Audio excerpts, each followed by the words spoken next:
Welcome to the Carnegie Council.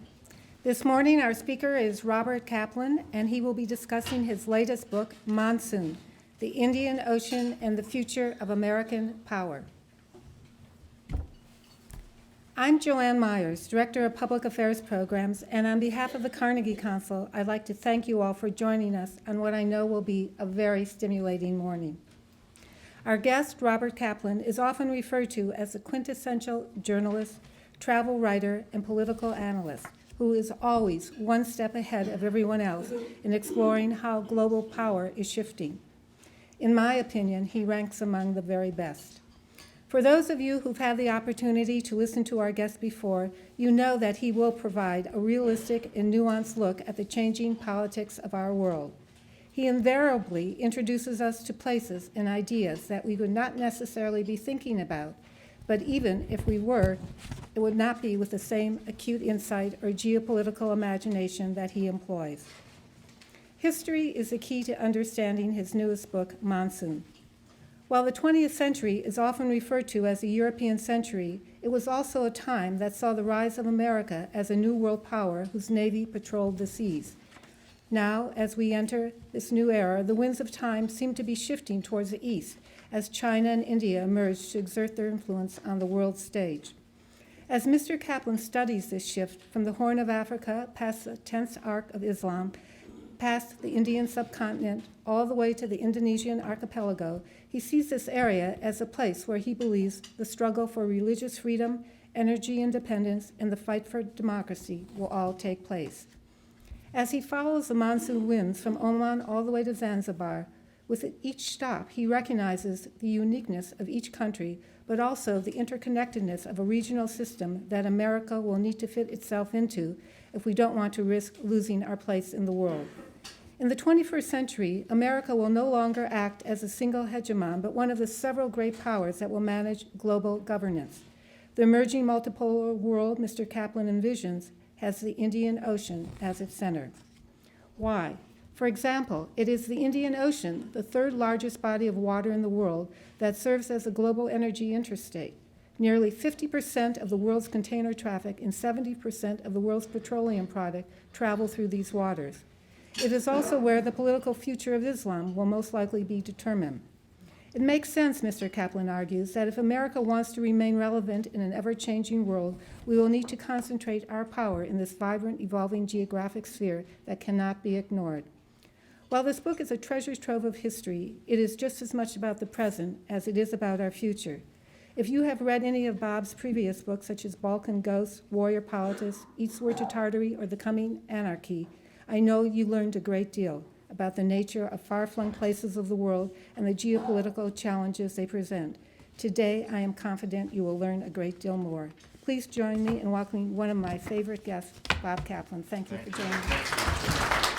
Thank you.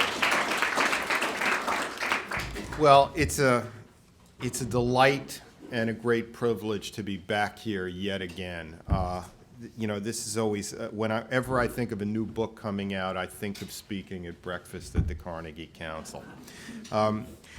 Let me start out this way. Where did I get the idea for this book? In 2006, there were several articles in the Armed Forces Journal that mentioned the Indian Ocean, but didn't go much into detail.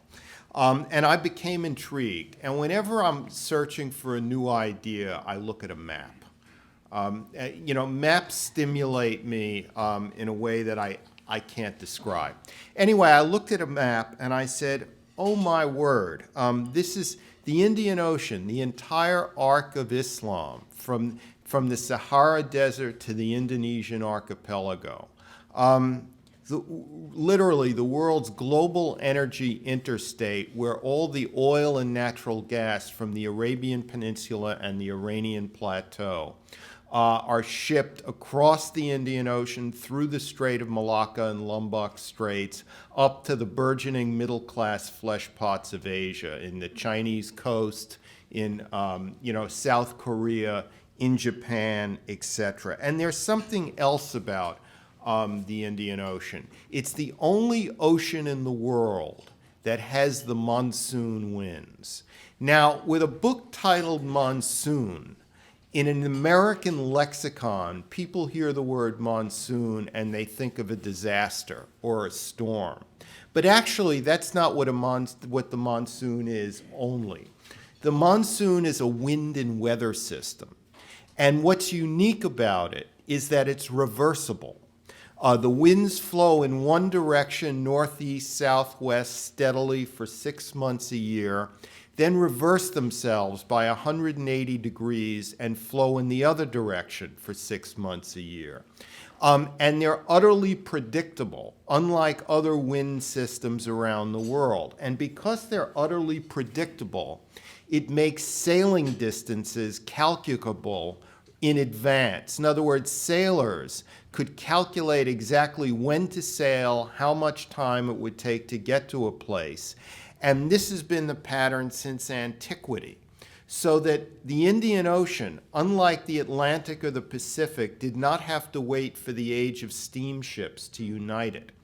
It may be vast, many thousands of miles across, from the Indonesian archipelago to South Africa and East Africa, but it's in a way a small, intimate ocean. It's why you have large Malay communities from Southeast Asia living in Madagascar, right off the coast of East Africa. It's why you have large Yemeni communities from the Arabian Peninsula living in Indonesia. It's why you have large populations of Omanis from the Arabian Peninsula living in East Africa. It's why Gujaratis from northwestern India are everywhere in the Indian Ocean, particularly in East Africa. It's all because of the historical legacy of this geographical fact of the monsoon winds. And that leads us to another realization. If everyone was everywhere along this ocean, it kind of does violence to Cold War area studies, which artificially separated the world. Remember, at the end of World War II, the United States found itself a great global power, and it had to manage the world to an extent. And it needed experts for everywhere. So it divided up the world. We had the Middle East, Central Asia, Southeast Asia, East Asia, other regions. And university departments did this, think tanks did this, the US government did this. The CIA, the Pentagon, the State Department especially, had different divisions for different parts of the world. But as we all know, we live in a world now where South Asian energy demand in India requires Middle East, or particularly Iranian natural gas in the future decades. It's where China is investing heavily in the Middle East. And it's particularly in Saudi Arabia and in Iran. It's where India and South Asia wants to build gas pipelines towards Southeast Asia. It's where the Chinese are prospecting for copper in Afghanistan. And if there were ever even semi-stability in Afghanistan, it could become a nexus of pipeline and road networks that would take gas from Turkmenistan across Pakistan, into South Asia, and then across to the Malacca Straits to China, or directly or by pipeline from Turkmenistan across through Uzbekistan into Western China. So we're entering a world where these area divisions are breaking down, and there's nothing more symbolic of that than an Indian Ocean map. Focusing on the Indian Ocean allows you to deal with the whole world without drifting into the bland nostrums of globalization. It allows you to kind of do a picture of the world while focusing on one particular area that shows that rather than these subdivisions, what you have is a flowing organic continuum of economics and culture. Another thing about the Indian Ocean, it shows you a different take on Islam. Americans tend to think of Islam as a desert religion, supposedly prone to the extremities of thought to which deserts give rise. But Islam is also a great seafaring faith, where Arab and Persian sailors in the medieval centuries, before the arrival of Vasco da Gama and the Portuguese in South Asia, these Arab and Persian sailors sailed across the longitudes from the greater Middle East all the way to the South Seas and the Far East. If you go back again and look at the books, the Sinbad the Sailor and Sinbad's voyages, Sinbad was an Omani who sailed out of Basra in Iraq. And if you look at the descriptions of his voyages, it takes you to the Andaman Islands in the Bay of Bengal, to Borneo, to various places in South Asia and Southeast Asia. Sinbad was a story that encapsulated the trading adventures of these early Muslim traders. And so the Islam that developed in the tropics, in the Far East, was very much a cosmopolitan religion because it was spread gradually by sophisticated traders rather than suddenly by the sword as it was across North Africa. And because it was spread gradually, it overlaid neatly onto indigenous culture, the indigenous Javanese and Malay cultures in what is today the Indonesian archipelago and Malaysia. So it gives you a whole new kind of cultural representation of Islam. Now, I contend that we're going back in a way to the era before the Portuguese, to the era when you had Arab and Persian sailors all over the Far East, which is why you have remains of 8th century mosques in the cities of China.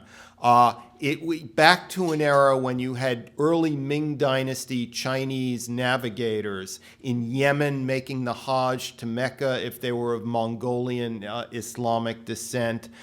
Back to an age where the Chinese are all over the Middle East, when Middle Easterners are all over Asia. In other words, back to a trading system where in this case, the Chinese will be the first among equals in the area. Remember, when Vasco da Gama sailed to India, he didn't discover India. What he did was he reacquainted Europeans with the monsoon wind system that allowed him to go to India. And it was Arab navigators in what is today Kenya that helped him do that. Anyway, the Portuguese were not the first Westerners in the Indian Oceans. The ancient Greeks and the ancient Romans were the first. And you can even see they've even found Roman coins in West Bengal. Up the Hooghly River near present-day Kolkata. But this knowledge of the wind system was lost until Portuguese navigators reacquainted Europe with it. And these navigators, instituted basically a 500-year domination by the West of the greater Indian Ocean from the Horn of Africa to the South China Sea. Following the Portuguese were the Dutch, the French in the southern part of South Asia, the British, and finally the Americans in the guise of the American Navy. But the American Navy, which was 580 warships during the Reagan era and 350 warships during the Clinton era, and now down to 286 warships, and maybe going down to 250 if you trust the Congressional Budget Office and other studies, means that maybe we are passing out of the era, or slowly passing out of the era of complete domination by the West, and going back to the pre-Da Gama era, where this trading system will be in the hands of the indigenous countries. Now, when I speak of the greater Indian Ocean, I include the Western Pacific too. There are feasibility studies and visions of building a canal across the Isthmus of Kra in southern Thailand, of land bridge projects using rail and roads to take cargo from the Bay of Bengal side of the Malay Peninsula to the South China Sea side of the Malay Peninsula. Dubai Ports World and some others are doing feasibility studies on this. In other words, so that the Indian Ocean does not have to be totally dependent on the Strait of Malacca to connect it with the Western Pacific. And the Western Pacific and the Indian Ocean could be more of a organic continuum, as I say. Now, in thinking strategically about the Indian Ocean, look at it this way.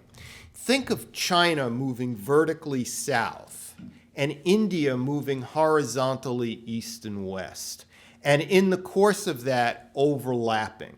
Now, when I talk about the rivalry, and I use the word rivalry, not conflict, between India and China, I'm talking about a rivalry that has very little history behind it. India and China developed separately, two great world civilizations separated by the Himalayas. It's not a hot-blooded dispute like between India and Pakistan.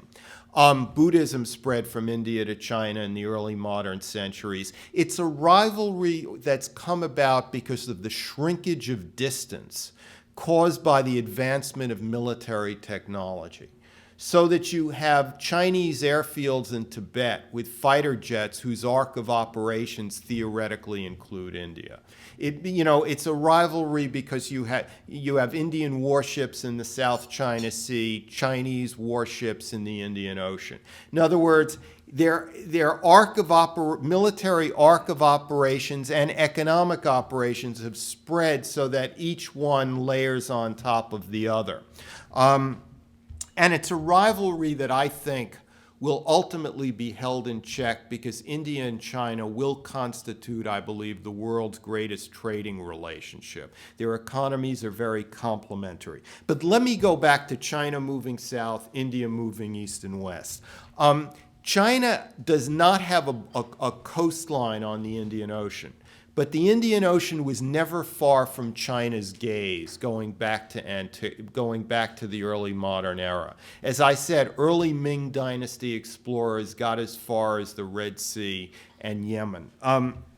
China is presently building or helping to build deep water ports in Gwadar in Pakistan, in Chittagong in Bangladesh, in Kayuk-Thru in Burma, and Hambantota in the southern tip of Sri Lanka. All these ports are described in the book. I visit them. In fact, I was arrested in Sri Lanka for sneaking onto the construction site of the Hambantota seaport.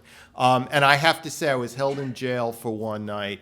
And was treated very, very well, and was released the next morning due to the intercession of the American Defense Attaché in Colombo. But the fact that I was arrested is an indication of how sensitive some of these projects are.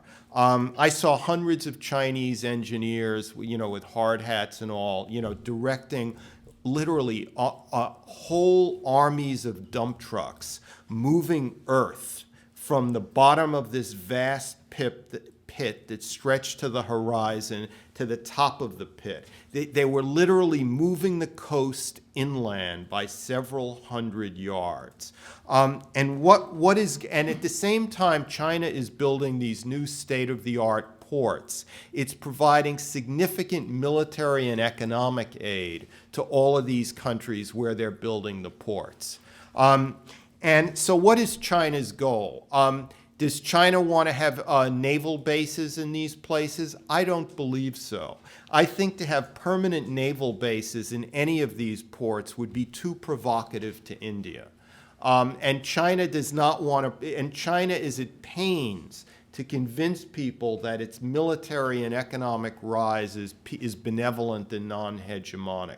I think what China envisions, first of all, there are disputes within the Chinese policy community about this. There are arguments about what to do with Gwadar now that it's finished. The Chinese policy community is pretty united that they need to build roads and pipelines across Burma to get oil from the natural gas, rather, from the natural gas fields in the Bay of Bengal into China without having to go through the Strait of Malacca. The Chinese are too dependent on the Strait of Malacca.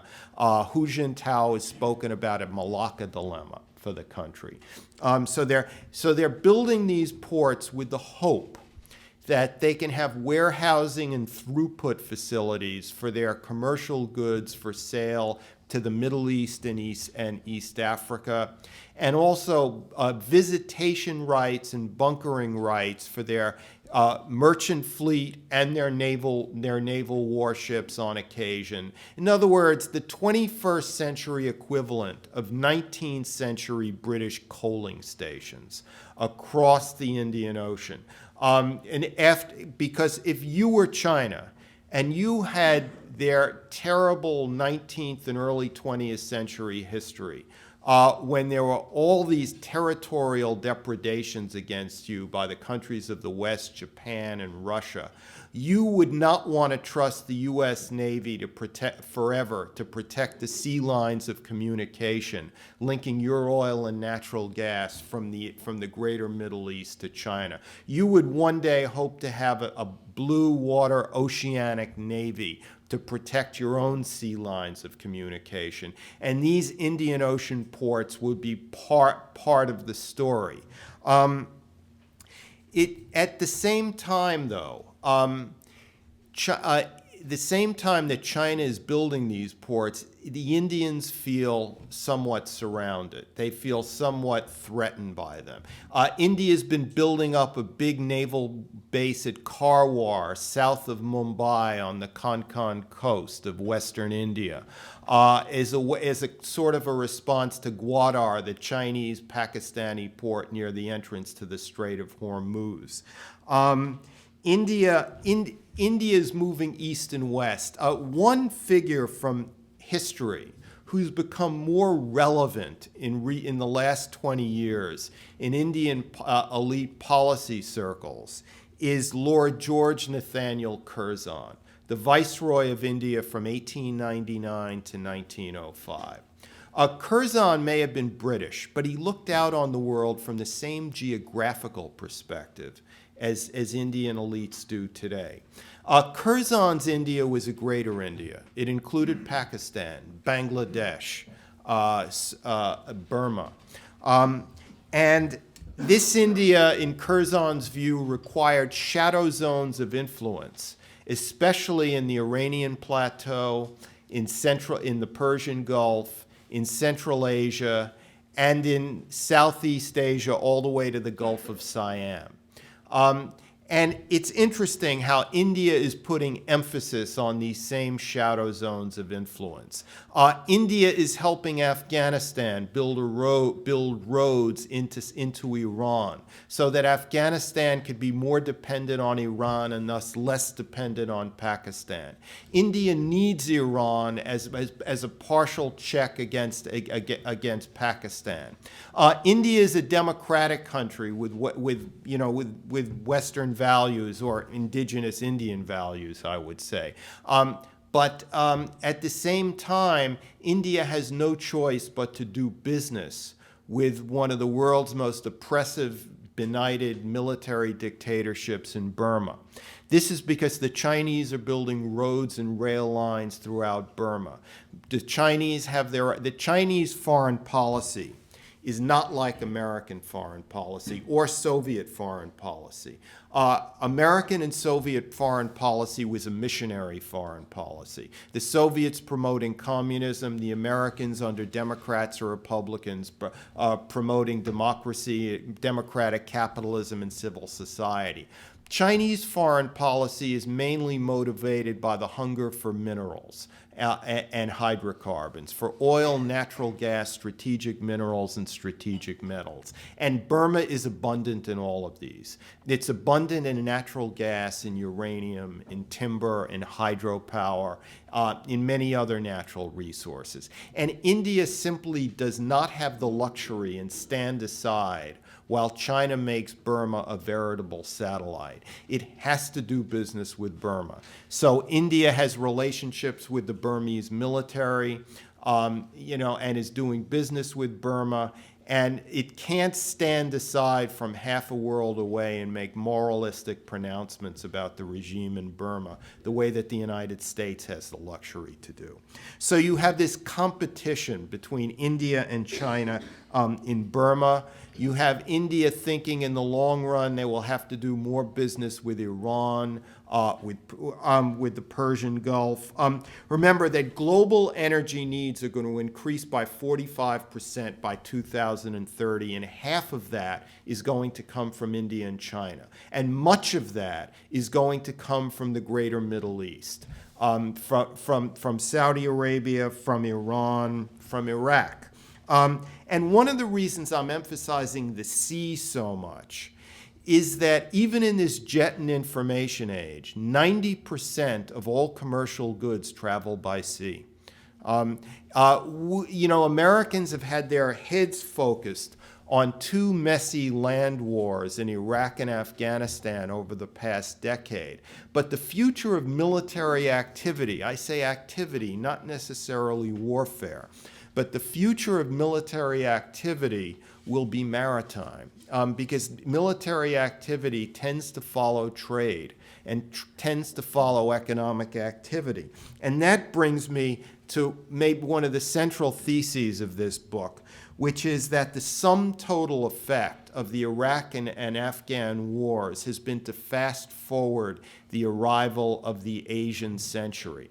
And by Asian, I mean South Asia and East Asia. And I don't mean only in economic terms, which is something we already all know about. And in fact, the Asian economies have been growing since the late 1970s. I mean it in military terms as well. It's not just China. India is on its way to being the third largest navy in the world. Japan, so-called quasi-pacifistic Japan, which gives only 1.5% of its GDP to the military, has 123 of the most modern state-of-the-art warships. That makes it 4 times larger than the British Royal Navy before Britain announced its defense cuts, its massive defense cuts of 2 weeks ago. China will have more submarines than the United States in about another 15 years. China, because navies and air forces that go with them, naval and air platforms are enormously expensive. The price tag on the latest destroyer is about $4 billion. The latest aircraft carrier, $12 billion. The latest fighter jet, over $100 million. If your economy stays wobbly and just keeps growing at 1 to 2% a year, or it doesn't, sooner or later your Navy and Air Forces are going to be cut down because of political pressure. But if your economy has been growing by 10% a year for the last 30 years and can even weather a global recession where it grows at 6-7% a year, you're going to be closing the gap with countries in terms of air and naval platforms.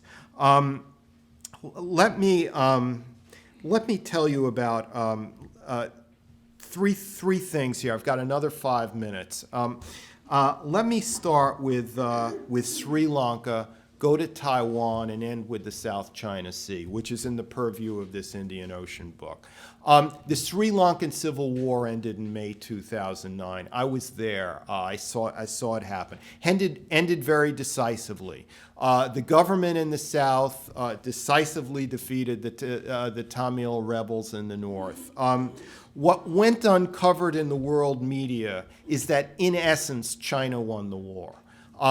Because what happened was that for years, Western governments, including the United States, had withdrawn much aid, military and economic, from the Sri Lankan government because of alleged human rights, massive human rights disputes. China moved in, filled the gap, supplied everything from knockoffs of AK-47 assault rifles at roadblocks, all the way up to fighter jets, advice, diplomatic support. Signed an agreement to build Hambantota Seaport in 2007. And so the Sri Lankan government, ended the war somewhat beholden to China. But But China will not build a naval base in Hambantota, I don't believe, because that would be too provocative to India. And at the same token, let me say, and why is Sri Lanka important? Because it's right at the crux of the great international sea lines of communication, where tens of thousands of ships, merchant vessels pass each year. In this new geography I'm detailing, Sri Lanka is going to be a very important major player. Now, just as China probably won't build a naval base at Hambantota, the Americans will probably not open up a new naval base at Cam Ranh Bay in Vietnam. Because of this new world we're entering, Vietnam, lo and behold, is about to become a great new military ally of the United States. In the last 6 weeks, the USS George Washington, a nuclear-powered aircraft carrier, visited Vietnam. The USS John McCain, a guided missile destroyer, visited Vietnam. We're giving the Vietnamese nuclear power. U.S. officials tell me that the most disorienting thing about East Asia is that when you go to East Asia, the most friendly people who want to do the most for you, especially in military-to-military contacts, are the Vietnamese. It's precisely because the Vietnamese defeated the U.S. in a war that they have no axes to grind, no chips on their shoulder, no face to lose. They can enter into an unabashed military alliance with the United States without needing to explain or apologize anything to their neighbors. Vietnam looks like it will emerge like France or England in the 20th century as a major ally of the U.S. in the South China Sea. The South China Sea will be somewhat of a diplomatic battleground. Vietnam, Malaysia, the Philippines, other countries all have claims over it. China can, but on the other hand, China treats the South China Sea the way the U.S. treated the Caribbean in the 19th and early 20th century. From Presidents John Quincy Adams forward, they said that the Caribbean may technically be an international waterway, but in fact, it's, the Americans will dominate it. And that's how China looks upon the South China Sea. So just to wrap up, in this world we're entering, it's going to be one of a kind of Metternichian balance of power, where India, China, the United States, Vietnam, and other countries will leverage and will leverage and cooperate with each other in some points, come into conflict in others, and it will be a world that where the center of strategic gravity will move from Europe to to the southern rimland of Eurasia. Thank you very much.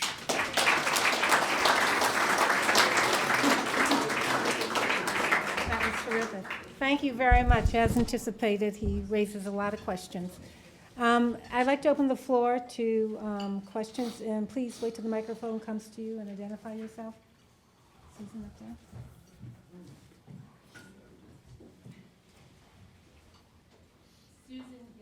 This was so fascinating. Thank you. Just an eye-opener.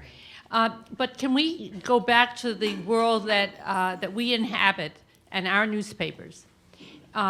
You're presenting what is really a livable view of trade and maybe some competition, but not Japan going out or the Nazis, whatever it is. Yeah.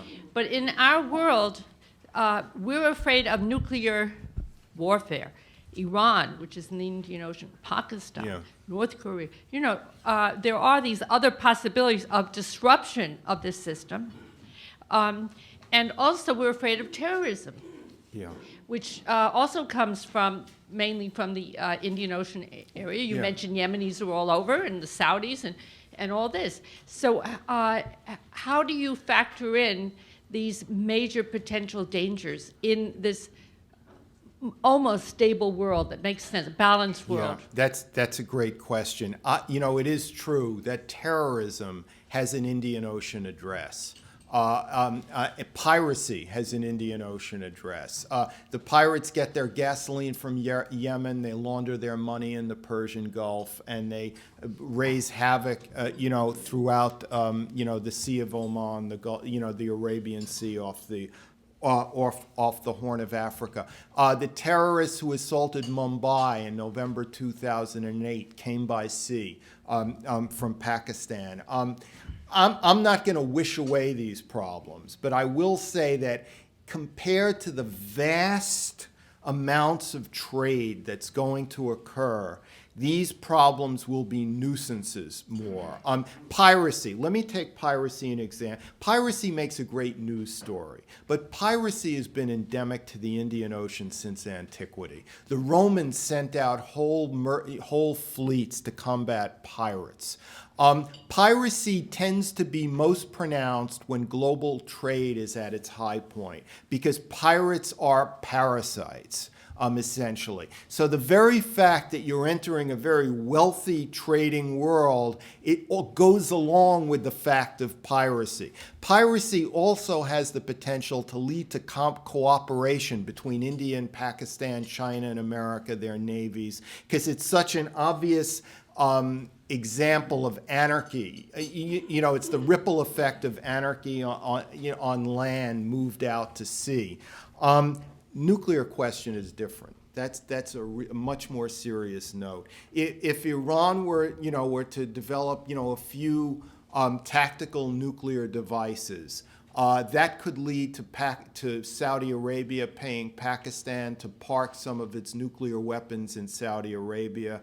And that could kind of fuse the South Asian crisis between India and Pakistan with the Middle East crisis between Shiite Iran, the Sunni Arabs, and the Israelis.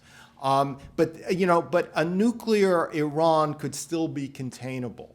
Because what would a nuclear Iran be? It would be an Iran with a few low-level nuclear weapons of uncertain quality, with an uncertain delivery system, with an early warning system that could be penetrated by the Americans or the Israelis at will.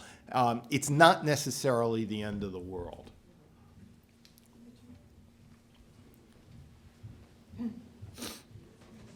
Richard Balcourt, International Journal of Intelligence. Thanks for another tour de force, Robert. Thank you. A couple of years ago in this room, Ambassador April Glaspie and her colleagues posited that in the relatively near future, India will take over from the United States as the essentially policing factor in the Middle East. Do you see that happening? Well, I've seen reports that by the 2030s, there will be more Indian warships in the Persian Gulf than American warships. Given that, the naval acquisition trends, that's possible. It's certainly, I think take over is too strong a word.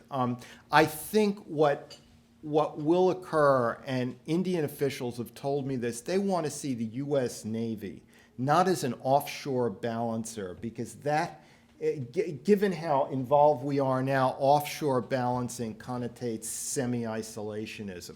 But a U.S. Navy operating in concert, in unofficial concert with the Indian navies and other like-minded, navies of democratic countries like Indonesia, Japan, South Korea, and others.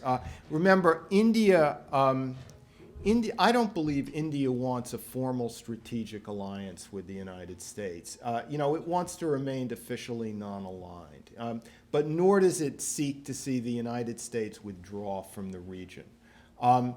President Obama is going to India, Indonesia, Japan, and South Korea. What unites all these countries? The challenge of managing a rising China.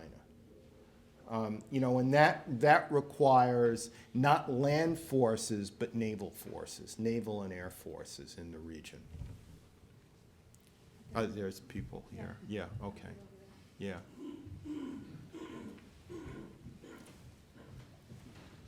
Don Simmons is my name. You mentioned the complementarity of the economies of China and India. What are the main classes of goods and services that you see each providing to the other over the next 10 or 20 years? India is very good in the service industry. It can help out in that. Cell phones, all kinds of things, really. I can't name them specifically.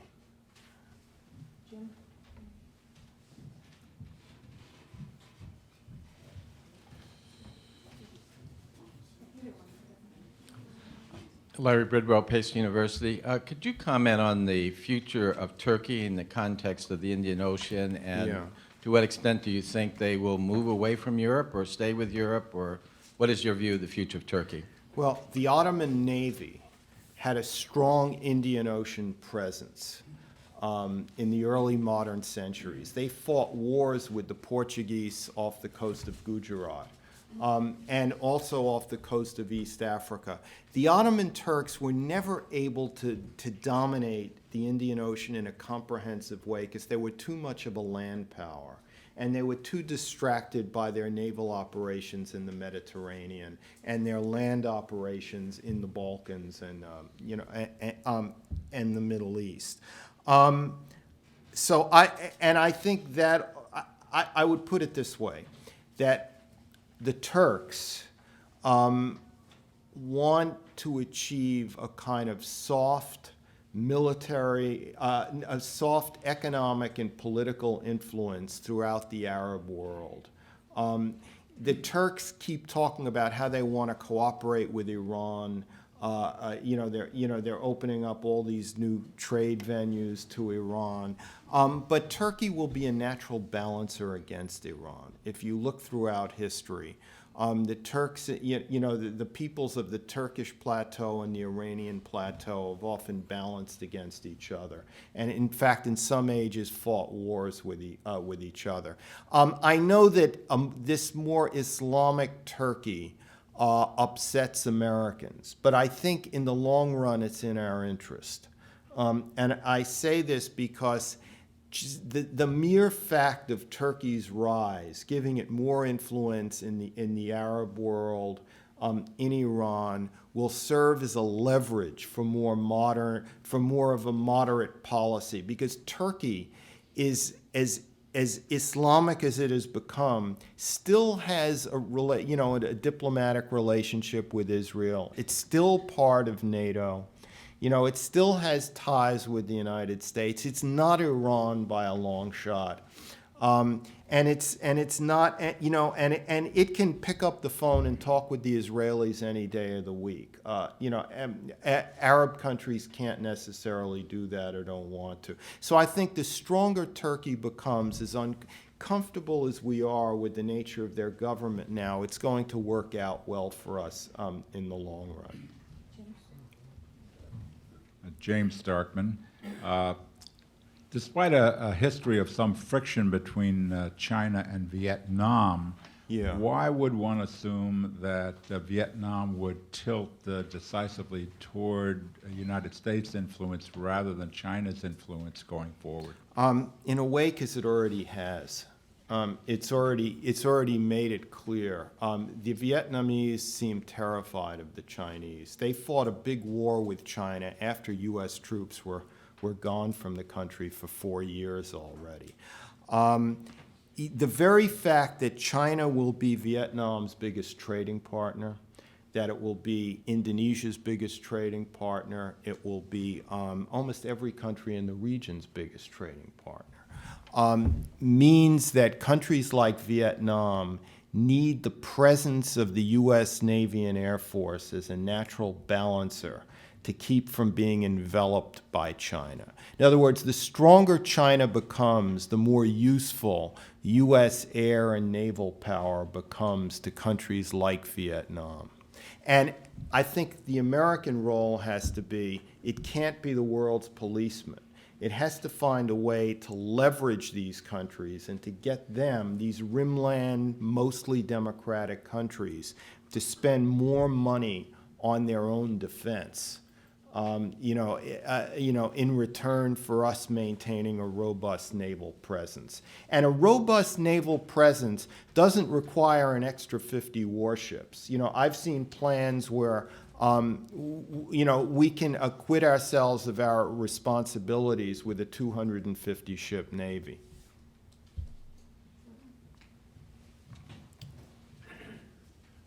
very much.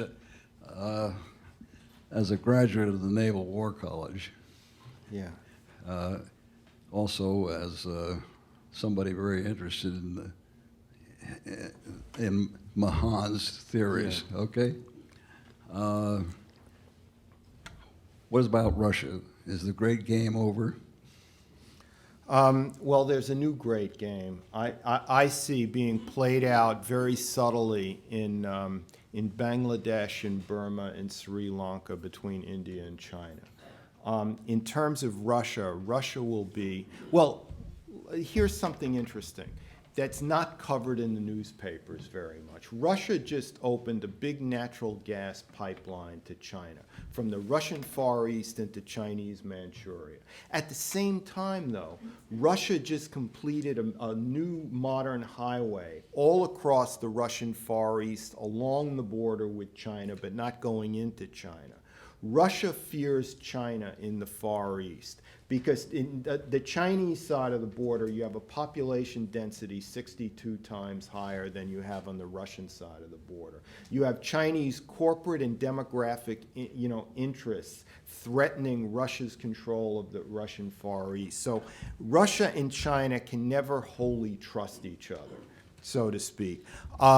I think that Russia's energies in the coming years will be devoted to kind of regaining influence in its former Soviet near abroad in Central Asia, to consolidate the Far East. And I think, though, that Russia will be checked by China in Central Asia in this region. Russia can cooperate with China tactically, but can't really have a strategic arrangement with China because of geography. The two countries just distrust each other too much. Playing out this vision, it might be useful for the United States to balance against Russia in Europe, but in favor of Russia in the Far East. Because why is China going to sea in the manner that it is? It's because for the first time in hundreds of years, its land borders are secure. Even Hegel wrote about how the Chinese were not necessarily a seafaring nation. This going to sea in the massive manner than they are now is something new in Chinese history for the first time since the early Ming Dynasty. And so the only way to check it is to make China more insecure on land via Russia.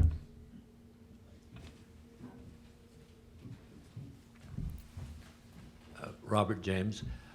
One issue that the Democrats and Republicans agree on, and that is security for energy. Now, this means, I guess, being free of Persian Gulf or Indian Ocean oil. Would you comment on this, and would this really help our security, and at what cost? We can't have energy security without a great Navy. Because the sea lines of communication have to be protected. Why is there globalization in the first place? Because the sea lines of communication outside of piratical nuisances in the Horn of Africa and other places are mainly secure. And they're secure because we've been living for decades in a unipolar military system where the United States has dominated the Western Pacific and the Indian Ocean as American lakes. But I'm here to tell you that unipolar moment is not forever, that we're entering more of a multipolar military environment. And whether the sea lines of communication will remain as secure into the future decades is, it's open to question. So I think, I'm well aware that our economy is wobbly, that, spending $4 billion on a destroyer is something Congress is very right to protest against. A way has to be found to acquit ourselves of our responsibilities with a slightly smaller Navy.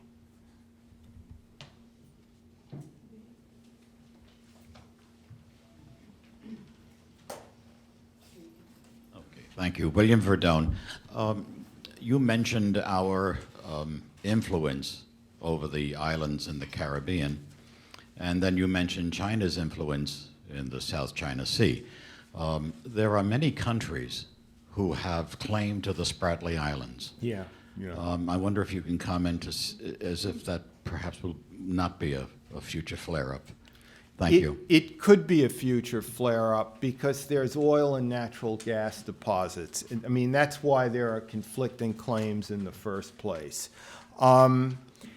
It's interesting. Secretary of State Clinton, for the last year or two, has been essentially going back and forth to Asia, competing with China. The best result of the appointment of special presidential envoys for Israel, Palestine, Afghanistan, Pakistan is that it has freed up the Secretary of State's time, to concentrate on Asia and other places. I mean, I think she's back in Vietnam for like the third time in 6 months, or something like that. And she made the statement in Hanoi that the United States would be glad to mediate differences on the South China Sea. And the Chinese went ballistic. They announced the South China Sea as a core interest.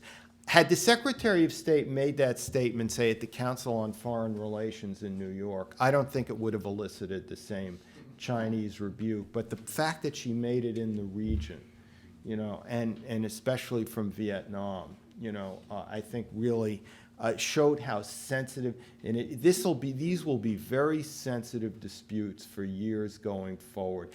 To look at maps of the conflicting claims of the South China Sea is like looking at maps of the conflicting claims of the Aegean by the Greeks and Turks.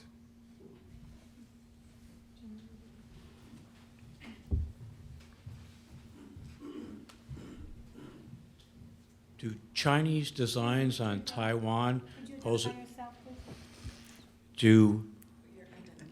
I'm Peter Brizard. I'm Jim Robbins' guest. Do Chinese designs on Taiwan pose a military threat that could involve the United States? Let me answer it this way. There are 1,500 Chinese missiles focused on Taiwan. At the same time, there are 270 commercial flights a week between Taiwan and the Chinese mainland. China is gradually enveloping Taiwan through trade, through implicit threats. The way I liken it is this way. The United States became a great country, became a great world power when it basically closed the frontier and consolidated the American West. The last major battle of the Indian Wars was 1890, and right afterwards we started building the Panama Canal and became a great naval power. Once China envelops Taiwan, unofficially, undeclared, to a point where its military energies can be focused elsewhere, then China starts to have designs on the first island chain in the Pacific, on having a two-ocean presence in both the Pacific and the Indian Ocean. There was a RAND study in 2009 that showed that by 2020, the United States, even with F-22s, even with bases in Japan, will not be able to defend Taiwan, against a Chinese strike, the way things are going at the moment. So I don't think China will ever need to invade Taiwan. I think it will incorporate Taiwan very peacefully, as the way the current trends are going. We have time for one more question. Didn't miss anyone? Then I really want to thank you for another very special interview. Thank you. Thank you. Thank you, Joanne.